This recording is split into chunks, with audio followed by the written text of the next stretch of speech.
Hari ini saya ingin sharing kepada Bapak Ibu mengenai perkataan Yesus ketika dia mengadakan perjamuan bersama dengan murid-muridnya.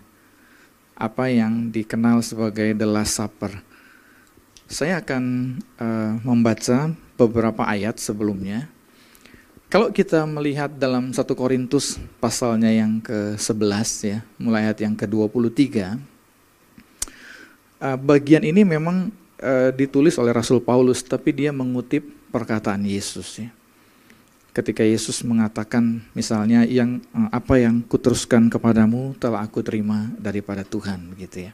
Nah, kalau kita mendengar kata perjamuan kudus, biasanya di beberapa tempat atau beberapa khotbah mungkin yang kita dengar ada semacam konotasi bahwa itu berbicara tentang berkat secara materi.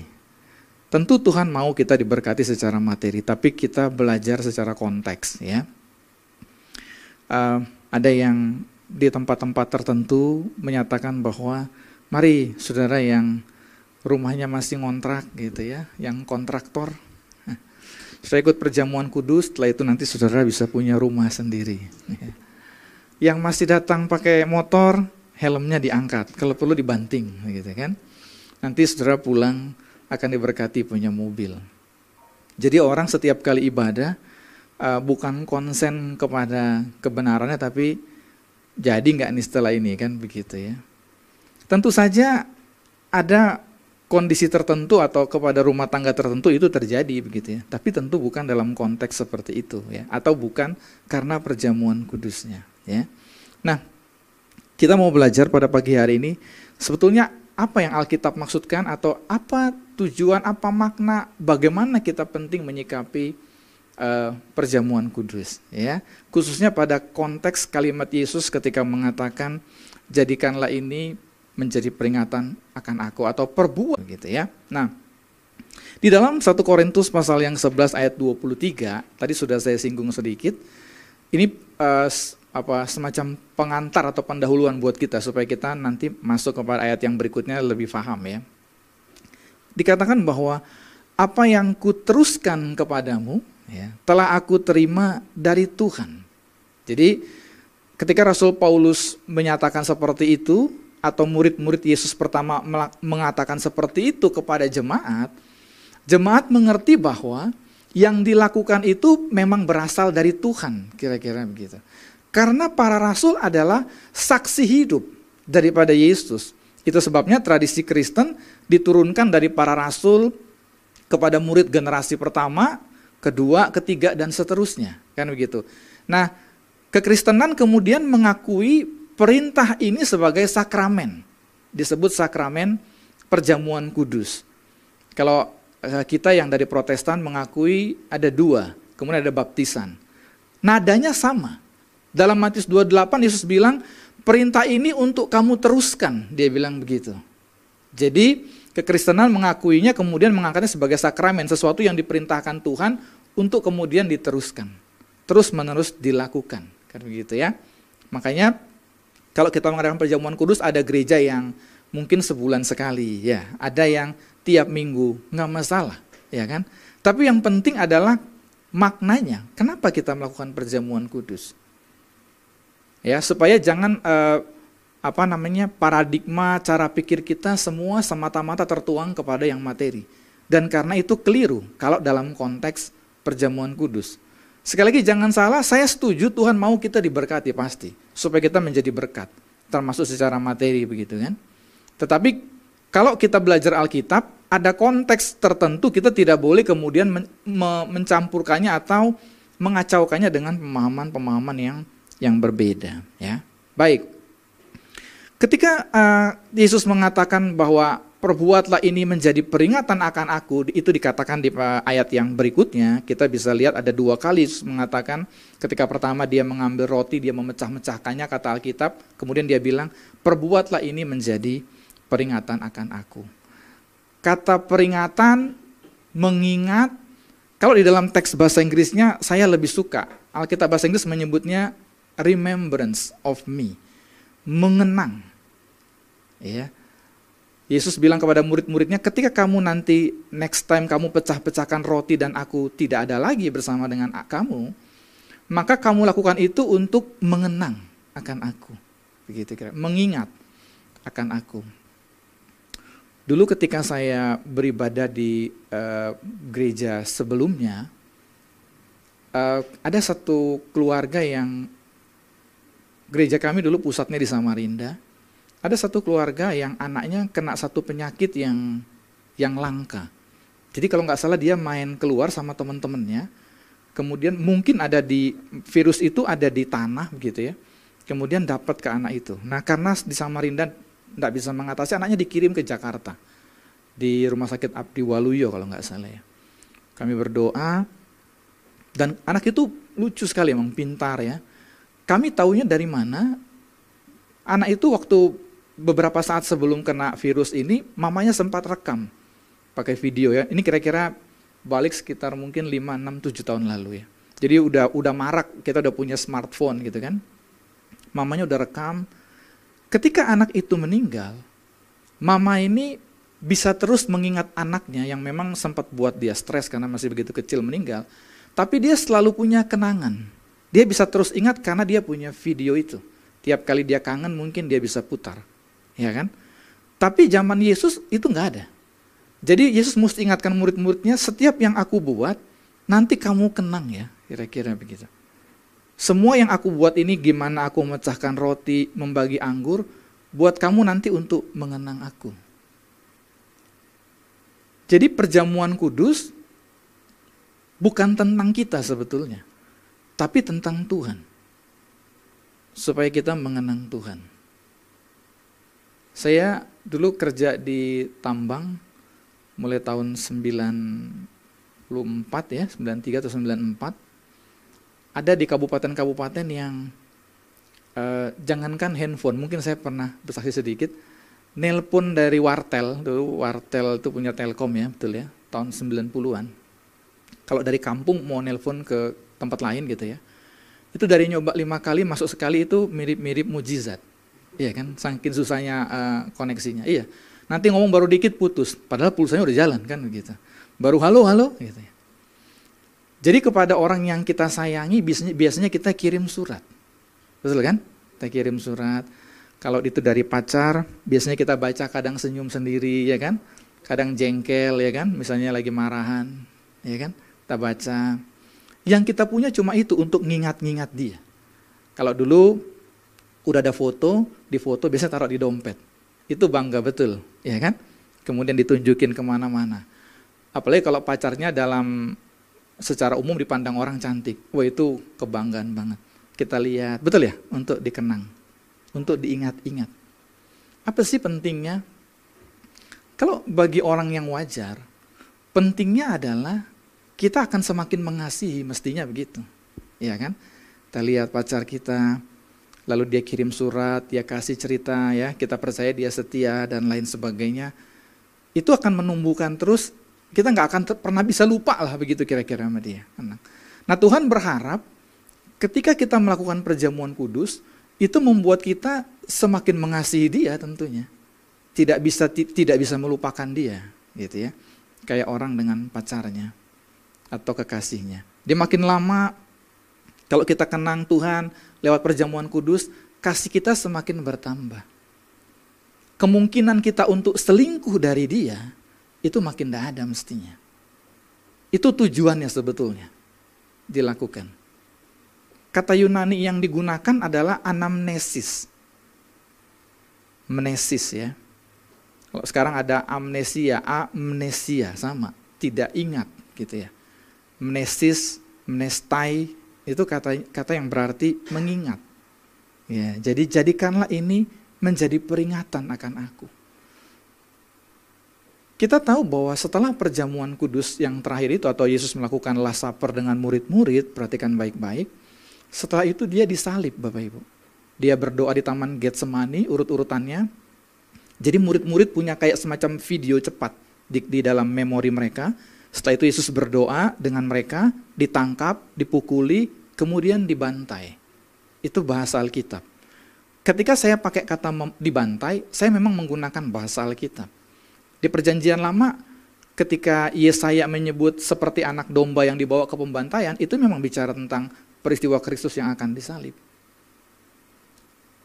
Jadi maksudnya Yesus, semua momen-momen penting ini, khususnya ketika aku pecah-pecahkan roti, setiap kali kamu bikin, itu cuma untuk mengingat akan aku.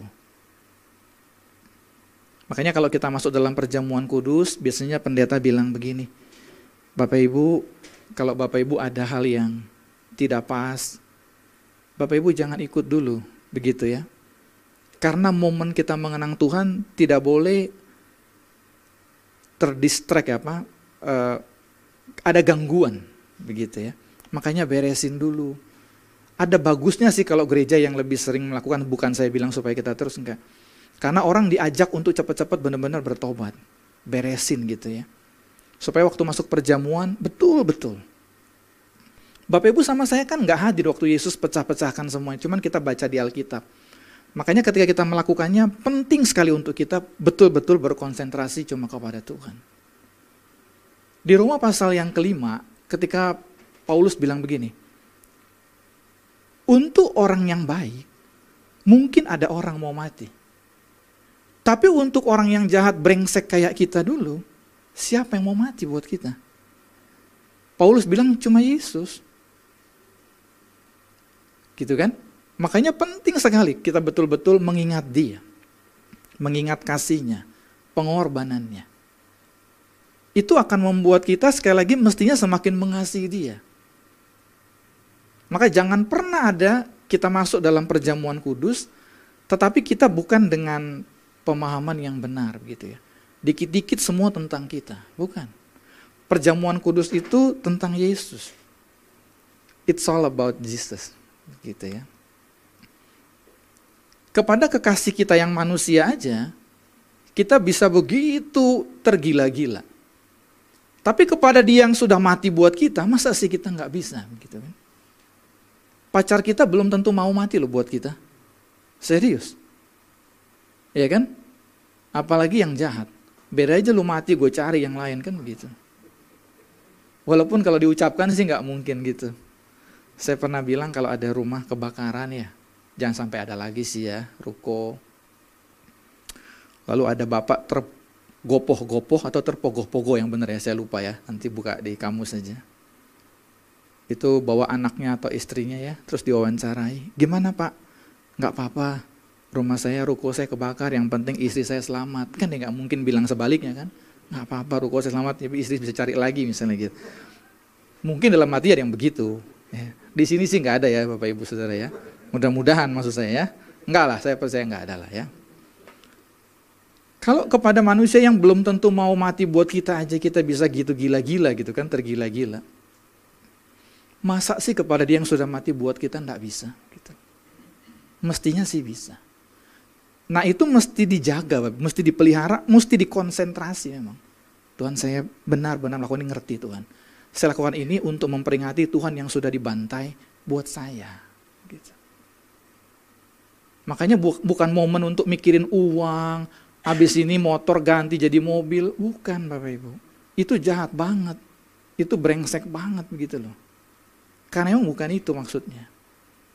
Makanya tadi saya bilang jangan kecampur. Tuhan mau diberkati tapi jangan dipaksakan kepada momen-momen yang sakral itu. Bukan, itu bukan untuk itu. Buat kita terus mengenang Dia. Nah, kalau kemudian ada berkat untuk kita, itu pasti peristiwa perjamuan kudus yang kita lakukan tiap minggu atau tiap bulan, mesti ada. Tapi kemudian kita bisa mendapatinya itu secara roh ya, untuk kepentingan rohani kita. Tadi saya bilang yang pertama, setidaknya kita nggak tergoda untuk mengkhianati Dia. Ya. Kalau saya menyatakan mengkhianati Dia, saya tidak sedang bilang selalu harus nyembah patung, bukan. Karena Alkitab bilang orang yang pelit, orang yang serakah aja sama dengan penyembahan berhala, kan begitu ya. Sudah menduakan Tuhan, begitu ya. Kita mesti nggak jauh lah terpikir untuk mengkhianati Dia. Kalau kita terus-menerus merenungkan, mengingat akan Tuhan. Mengenang. Saya lebih memilih kata itu karena memang teksnya lebih ke sana ya. Remembrance of me. Jadi tentang Tuhan. Perjamuan kudus itu tentang Tuhan. Nah, ketika kita terus-menerus mengingat akan Tuhan, pengorbanannya, kasihnya, sampai Dia mati di salib buat kita, itu yang pertama minimum kalau kita sedang menghadapi cobaan, atau aniaya, atau katakanlah persekusi, atau hal yang tidak baik, tidak enak, itu akan membuat kita kuat. Mesti begitu. Karena kita kemudian mengingat Tuhan aja udah menderita jauh lebih besar dari saya gitu ya. Masa sih saya nggak tahan begitu ya? Masa sih saya mesti hianati Dia? Idealnya untuk itu. Ketika kita ikut perjamuan kudus, lalu kita mengingat-ingat akan Tuhan, kasih-Nya, pengorbanannya. Karena sekali lagi Bapak Ibu nggak bisa lari bahwa ketika masuk perjamuan kudus, mestinya ada kayak video di otak kita.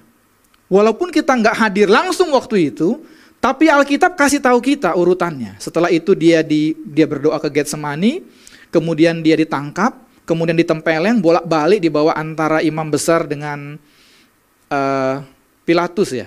Kemudian dia bolak-balik tempeleng, kemudian dia disana. Nggak mungkin membawa perjamuan kudus, terus ingatnya momen Yesus yang lain. Nggak mungkin, karena emang untuk itu. Maka dia bilang, jadikanlah ini peringatan untuk nginget aku loh. Gitu. Nggak mungkin orang yang nggak suka mengingat-ingat akan Tuhan, belajar mengenal Tuhan dengan baik, kemudian punya kasih yang benar kepada Tuhan. Nggak mungkin. Iya kan? Karena itu bukan spontan, itu memang mesti diupayakan. Murid-murid aja yang hadir bersama Yesus sempat goyah. Itu kata Alkitab. Ketika dia disalib, sebelum disalib Petrus sudah sangkal dia, yang lain Alkitab bilang kabur atau tercerai gitu ya. Bagaimana kita yang tidak hadir langsung? Yang tidak langsung lihat dia membelah jalan di atas air dan lain sebagainya. Kita akan bisa goyah atau mudah goyah kalau kita nggak betul-betul terus belajar mengingat, mengenang Tuhan dengan benar gitu ya. Makanya ambil waktu, sering kita diingatkan untuk saat teduh, betul-betul terus mengingat. Dasar itulah Paulus sekali lagi mengeluarkan kalimat, untuk orang yang baik, mungkin ada orang mau mati. Roma pasal yang ke-5. Tapi untuk yang brengsek kayak kita, siapa yang mau? Nggak ada. Cuma Tuhan. Gitu ya. Maksud saya hidup kita yang dulu. Karena kita bilang dia sudah mati sewaktu kita masih hidup dalam dosa. Roma pasal yang ke-5. Itu kan maksudnya. Gitu ya, dia udah mau mati buat kita. Ya. Makanya Paulus bilang terkutuklah mereka yang tidak mengasihi Tuhan. Ya. Jadi sekali lagi, pertama itu untuk supaya kita mengingat Tuhan, itu tentang Tuhan. Kalimat perbuatlah ini menjadi peringatan akan aku, itu diulang 2 kali Bapak Ibu. Dalam 2 ayat berturut-turut. Untuk menegaskan kepentingannya ya, keurgenannya atau kemendesakannya gitu ya, pentingnya. Ya kan? Sesuatu yang diulang-ulang itu mesti cuma menandakan satu hal, dia penting sekali. 2 kali dalam 2 ayat berturut-turut, Tuhan sendiri yang bilang, perbuatlah ini menjadi peringatan akan aku. Makanya saya percaya bahwa orang yang sungguh-sungguh mengasihi Tuhan ketika ikut dalam perjamuan memang ikut hancur gitu ya. Sebab sekali lagi Bapak Ibu, nggak ada yang mau mati buat Bapak Ibu, saya kasih tahu, nggak ada. Cuma Kristus. begitu ya. Itu sebabnya dia pantas dikenang. Ibu tadi yang saya bilang anaknya meninggal itu, anaknya belum pernah balas budi orang tuanya, cuma karena anaknya lucu gitu ya, itu aja mamanya udah begitu terkenang-kenang akan dia. Masa sih kita enggak gitu ya sama Tuhan? Orang-orang yang terus rutin saya bilang berdusta, iya kan, tipu sana, tipu sini, bohong, gak jujur, ya no hope gitu ya. Bagi dia perjamuan kudus itu cuma lewat gitu aja, makanya saya bilang tadi di otak kepalanya cuma uang aja mungkin mikirnya. Gitu kan, habis ini diberkati apa ya. Saya jujur sedih banget gereja yang ngajarin begitu gitu ya. Dan saya tahu ada gereja-gereja besar gitu. Orang perjamuan kudus sampai nggak mikirin orang lain gitu kan untuk dapetin anggurnya. Isi saya suka bercanda, ada yang maaf ya, ibu-ibu perempuan yang bajunya kayak apa? Kebelah gitu kan, rebut-rebutan anggur, itu orang suruh dapat keteknya begitu kan. Ya kan, rebutan anggur, rebutan ini gitu kan. Karena itu dijadiin kayak berhala kan, atau bukan kayak emang berhala gitu kan. Gue kalau nggak dapat ini bahaya nih gitu kan. Ini soalnya urusannya sama berkat melimpah-limpah ya kan. Tadinya rumahnya kayak kandang babi, sekarang lantai 3 pakai lift misalnya begitu. Wah, tetangganya bersaksi begitu kan, ikut perjamuan kudus, saya juga ini kan, begitu dipikirnya. Enggak, bukan tentang itu memang. Ya. Jadi jangan sampai kita keliru lagi ya. Tadi yang pertama saya menyatakan minimal itu menguatkan kita, itu yang pertama. Kalau kita dapat pencobaan, kita masuk perjamuan kudus, kita bilang sama Tuhan, keadaan saya emang sulit Tuhan, tapi saya akan bertahan. Saya tahu Tuhan aja mati-matian bertahan buat saya. Kan begitu. Tuhan aja menderita buat saya. Gitu loh maksudnya kalau ikut perjamuan kudus. Jadi kita yang menderita, kita yang terakhirnya bukan jadi loyo atau mikir yang lain, bukan. Justru harusnya dikuatkan. Saya juga pasti kuat Tuhan. Karena Tuhan juga udah habis-habisan buat saya. Gitu ya. Yang kedua, kalau kita masuk dalam perjamuan kudus, apa sih berkat lain yang ada buat kita? Yang kedua, membuat kita mestinya tidak egois. Karena Tuhan sudah mati buat kita, masa sih nggak ada yang bisa saya buat untuk Tuhan atau untuk yang lain? Ya. 1 Yohanes pasal 3:16 bilang apa? Karena Tuhan juga sudah menyerahkan nyawanya buat kita, kita pun wajib, gitu kan? Menyerahkan atau membagikan hidup kita, kira-kira begitu ya, kepada orang lain. Mestinya perjamuan kudus membuat kita tidak egois. Itu tujuannya. Oh ya, tubuh Tuhan yang satu terpecah-pecah buat kita. Sekarang saya bisa buat apa ya untuk Tuhan? Makanya saya sependapat bahwa tidak ada jemaat yang disebut jemaat biasa, itu nggak ada. Saudara cari di planet manapun di Alkitab, kalau dari Alkitab itu nggak ada. Jemaat biasa itu nggak ada. Mestinya ada tetap yang bisa kita buat. Nggak harus untuk gereja, tapi untuk apa saja ya, untuk siapa saja. Tentu adalah baik kita buat juga untuk gereja di mana kita beribadah. Tapi minimum kita harus jadi sesuatu gitu ya. Itu maknanya perjamuan kudus. Jadi kita tidak egois, sebab kita ingat Tuhan aja udah mati buat kita. Tubuhnya udah terpecah-pecah. Masa sih nggak ada yang bisa kita buat untuk membalas kebaikan Tuhan? Saya suka bilang bahwa kalau seseorang mengakui dia menerima kebaikan dari Tuhan, minimal ada 2 hal yang dia bisa buat.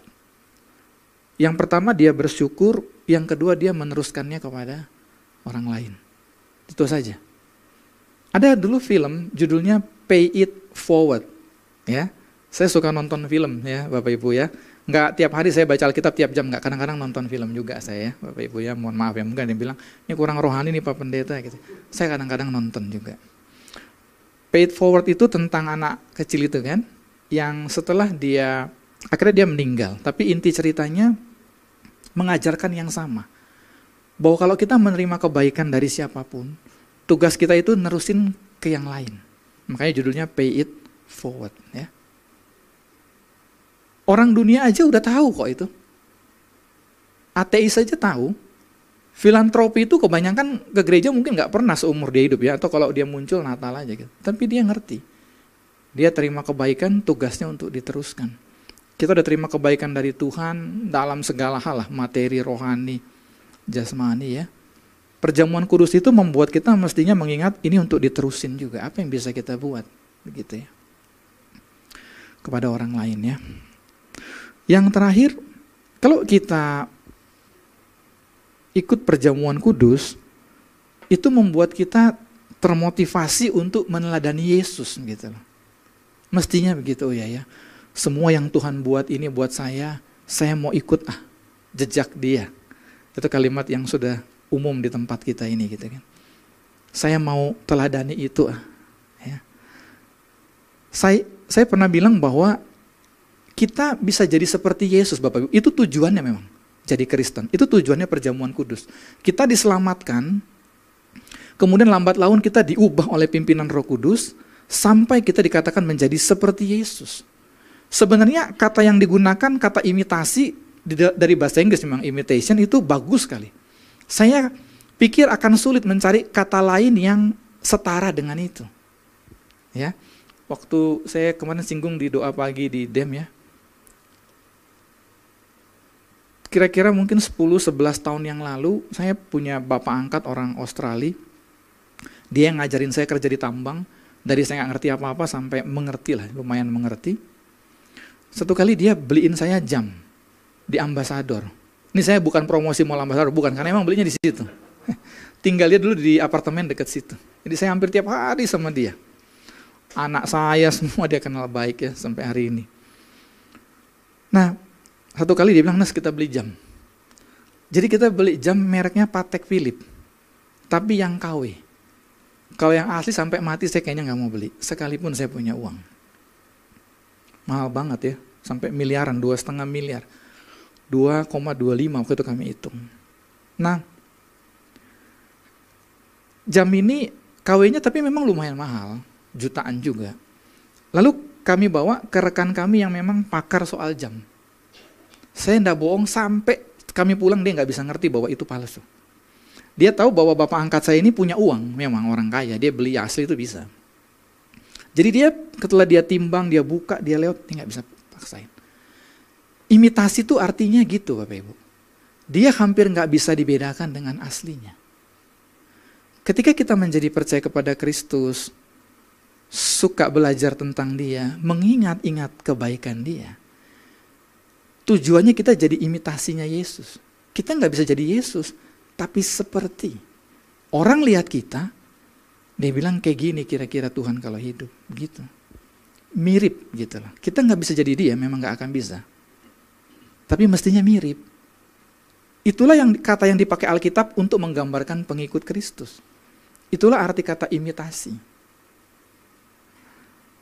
Saya baca belum terlalu lama, ibu-ibu sosialita, ya saya mohon maaf ya, saya sekali lagi itu uang Bapak Ibu terserah ya, mau sosialita, mau enggak terserah. Saya baca yang kaya betulan, ya kan, tasnya Hermo itu sampai miliaran, ya.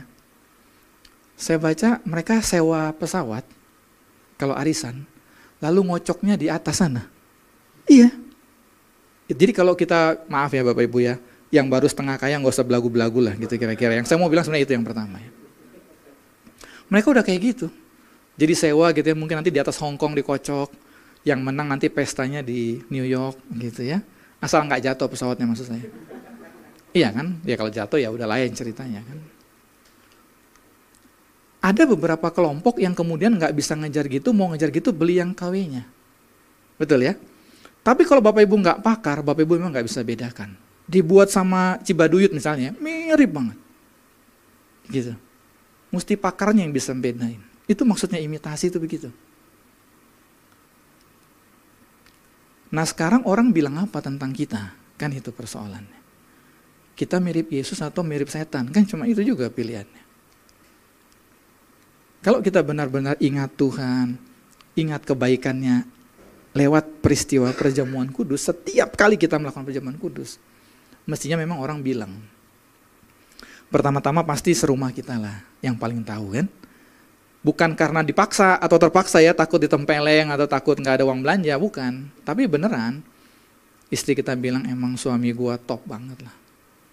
Emang dia bukan Yesus tapi mirip-mirip sih ada. Gitu. Mestinya emang begitu. Iya, Betul, tujuan saya nyampein memang cuma itu. Kemudian kita kan biasa pulang, saya memang sering mengajak begitu.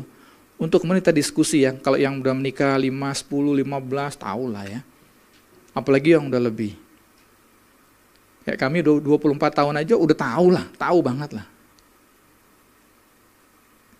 Kalau mau tahu, saya selalu bilang gitu kan, betapa rusak atau tidak rusaknya saya itu istri saya. Udahlah, tahu banget lah dia.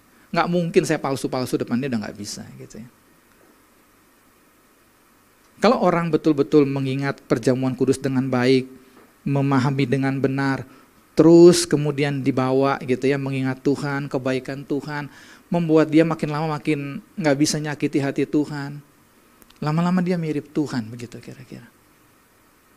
Ketika 1 Yohanes pasal 2 bilang, mereka yang ada dalam Kristus wajib hidup seperti dia, buat orang perjanjian, orang zaman itu nggak membingungkan, buat kita membingungkan. Gimana mungkin? Buat mereka enggak, mereka ngerti betul yang jadi saksi hidup Yesus. Dalam dunia yang sudah begitu materialistis ini, kita perlu diingatkan akan hal itu. Kita ini anak Allah, Bapak Ibu. Bapak Ibu kalau bicara berkat materi, nggak usah khawatir. Sepanjang Bapak Ibu hidup benar, rajin, tidak malas, Tuhan pasti berkati. Anak saya yang kedua, namanya Mercy. Anak saya itu namanya mirip-mirip aja semua. Yang pertama Grace, yang kedua Mercy, yang ketiga Shalom. Alah, artinya itu aja mirip-mirip. Anak saya yang kedua ini pendiam. Gak terlalu banyak ngomong gitu ya. Ini mungkin dia juga nonton ini. Kan saya biasa ajak nonton bareng. Satu kali sepatunya udah sobek. Ya saya bukan orang kaya, tapi kalau beli sepatu baru masih bisa. Tapi dia gak pernah mau ngomong. Dia sekolah di sekolah internasional, saya kadang cerita sama Pak Andreas, bayarnya minta ampun saya gitu ya. Mesti kerja keras saya tiap kali. Tapi dia gak mau cerita. Satu kali pas saya lihat, saya betul-betul nangis. Dia gak mau cerita gitu. Maksudnya gini, wah kalau saya sih gak bisa saya terima itu gitu ya. Maksud anak saya kayak begitu gitu ya. Saya dandani, pas saya beli gitu ya. Alkitab bilang kamu aja yang jahat mesti mikir anakmu gitu yang baik. Apalagi Bapa di surga. Jadi kalau bicara soal berkat materi, begitu saya memahaminya. Asal kita benar, menerima anugerah keselamatan, lalu bekerja dengan jujur, rajin, itu mesti dijaga Tuhan. Tapi yang paling penting, apakah benar kita menjaga hati kita terus mengasihi Tuhan. Nah, momen perjamuan kudus sekali lagi dimaksudkan Tuhan cuma untuk itu. Kita ingat dia terus, kita bilang terima kasih Tuhan ya. Gitu. Makanya saya nggak heran orang yang konsen betul, tiap kali dia ikut dia pasti nangis hancur. Pasti itu. Sebab memang tadi saya udah bilang nggak ada orang yang membuat gitu kepada Bapak Ibu yang lain, nggak ada. Cuma dia. Kita nggak boleh dengan kesibukan, hiruk pikuk kita kerja apa segala macam, kita melupakan poin paling penting ini gitu ya. Ingat terus kebaikan dia, ya. Minimum kita akan nggak tega gitu loh untuk menyakiti dia. Kalau kita punya pacar, tadi saya bilang dia setia banget, baik, urus kita ya. Kemudian masa gitu aja dihianati kan begitu kan? Kan enggak. Kita mikir 1000 kali. Jangan gitu ya. Mau menduakan itu kita nggak kepikiran ya, walaupun lagunya ada di luaran sana kan begitu. Kita akan belajar untuk setia juga. Ya. Lalu kita mikir-mikir lah. Kemudian kita kalau ada persoalan, kita nggak gampang nyerah. Kita kemudian ingat Tuhan juga udah berkorban habis-habisan buat kita. Lalu kita pikir, masa sih nggak ada yang bisa kita buat, gitu ya. Tuhan udah begitu hebat buat untuk kita. Masa cuma mikirnya saya, keluarga saya tok begitu, kan enggak. Ya, terakhir kita akan belajar untuk meneladani hidup Tuhan. Sekali lagi kita nggak bisa jadi dia, tapi kita jadi seperti. Itu kata Alkitab, mirip, imitasi. Kalau Bapak Ibu searching arti imitasi, kira-kira gitu maksudnya. Sulit banget dibedakan. Orang lihat. Kita hidup zaman ini agak aneh memang dengan kalimat itu. Karena dunia di mana kita hidup, bohong aja udah biasa. Tipu sana tipu sini dikit udah biasa. Korupsi, kalaupun bukan uang, waktu, entah apa saja udah kayak biasa aja. Orang nggak masuk kantor atau terlambat titip absen sama temannya itu kayak normal aja gitu. Kita hidup udah di dunia yang kayak gitu. Saya pernah kerja karyawannya 800-an sampai 900. Itu orang kalau bohong kayak udah biasa aja. Titip absen, nggak masuk gitu ya. Bilang sama temennya masuk. Apalagi kami di perusahaan tambang, lokasinya ada yang kerja di kantor, di lapangan, ada yang di bengkel, di seputaran project gitu ya. Gampang banget dia kalau mau bohong. Bilang sama temennya gitu ya. Itu kayak udah, alah, gitu aja ya, sejam 2 jam. Tuhan juga tahu katanya, iya Tuhan tahu lah. Kalau Tuhan nggak tahu bahaya kan. Saya mau nyampein yang terakhir, ketika Paulus pernah mengatakan yang ku kehendaki adalah mengenal dia, itu juga sama maknanya. Walaupun menggunakan kata ginosko, tapi ujungnya mesti sama. Dengan mengenal Tuhan, bisa mengenang dia dengan baik gitu ya, mengasihi dia dengan benar. Sekali lagi Paulus bilang yang ku kehendaki punya kapal 7, bukan? Ya kan? Yang ku kehendaki mengenal Tuhan. Betul dari kata ginosko, padanannya dalam bahasa Ibrani yada, begitu ya. Sexual intercourse, kira-kira gitu artinya kan. Seperti hubungan intim, suami istri kenal Tuhan tuh sampai kenal banget ya. Yang udah kawin kan tahu kan, tai lalatnya di mana, bentolnya di mana kan begitu. Paulus menghendaki mengenal Tuhan begitu. Tadi saya udah bilang, ujungnya dari mengenal Tuhan pasti akan semakin mengasihi dia. Nggak maulah nyakiti dia, gitu ya. Gitu Bapak Ibu. Jadi saya berharap sekali lagi mulai hari ini kita memahami dengan benar. Tiap kali kita masuk, kita betul-betul sudah persiapkan hidup kita. Ada yang lebih jahat lagi mikirnya gini. Nggak apa-apa bikin dosa, nanti perjamuan kudus berikutnya saya minta ampun lagi. Oh ini sih biadab. Saya kasih tahu ya, ini biadab cara berpikir ini gitu ya. Perjamuan kudus minggu depan atau bulan depan memang masih ada. Tapi saudara belum tentu ada.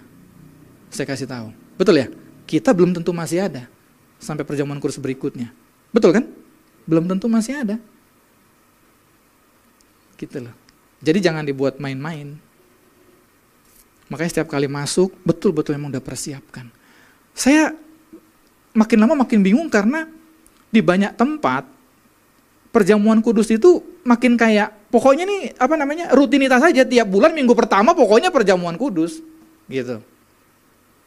Waktu Yesus mengadakan itu, di ujung maut, begitu loh maksud saya. Udah mau mati. Gitu. Kita nggak ngerti karena kita nggak ada di momen itu. Kalau murid-murid tadi saya bilang setelah itu dia nggak bisa lupa itu. Soalnya tadi saya bilang ada video pendek di otak mereka. Abis ini Tuhanku ditangkap, abis doa ditangkap, dipukulin, disembeli, dibantai, begitu loh. Itu dia nggak bisa lupa mereka. Kita, minggu depan ada lagi, gitu ya. Yang salah lagi otaknya langsung mikir uang, gitu ya. Berkat, kapan utang gua lunas. Kita nggak boleh lagi mikirnya gitu. Betul-betul menghormati itu. Sebagai cara kita memelihara dan meningkatkan terus kasih kita kepada Tuhan. Amin.